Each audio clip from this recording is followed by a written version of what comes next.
Morning, gagawa tayo ng chicken oil. Yung mga rekado natin, asin, at saka tanglad, bawang, at mamasita na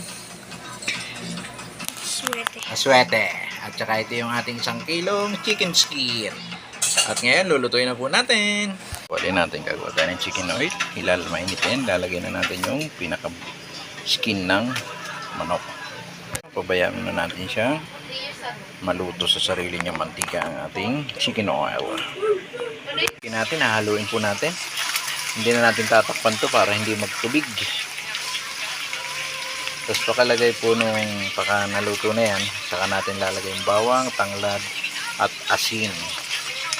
Na po natin ang crack salt para po mag-sunny version na yung kanyang may lasa na po yung ating skin habang niluluto ang chicken oil. Yan. Sa ating chicken oil, ayan na. Lumalabas na yung kanyang oil. Ayan, naglalabas na yung oil natin sa ating chicken oil. Haluin uli natin.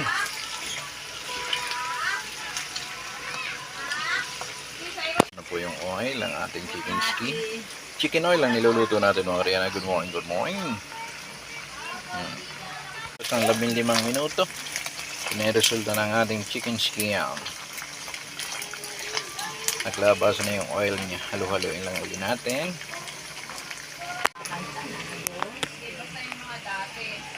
Ito po yung ating skin na ginawa natin chicken oil mga Rihanna. Yan na, halo-haloin ulit. Good morning, good morning. Kaunti pa.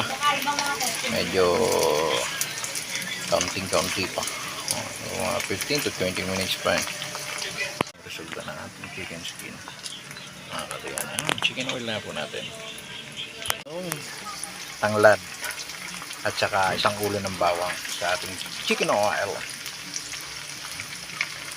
Natin ang pampakulay, ang aswete, ang ating chicken oil.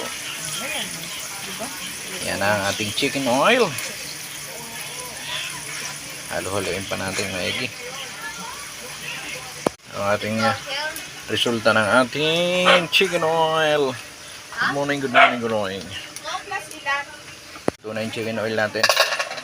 Ating ahonin na yan ng ating chicken oil. Good morning, good morning. Ating skin.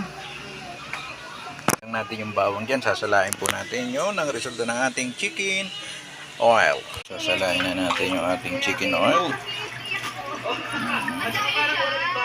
Chicken oil natin.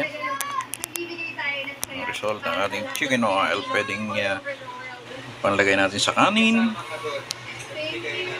pamprito, panggisa.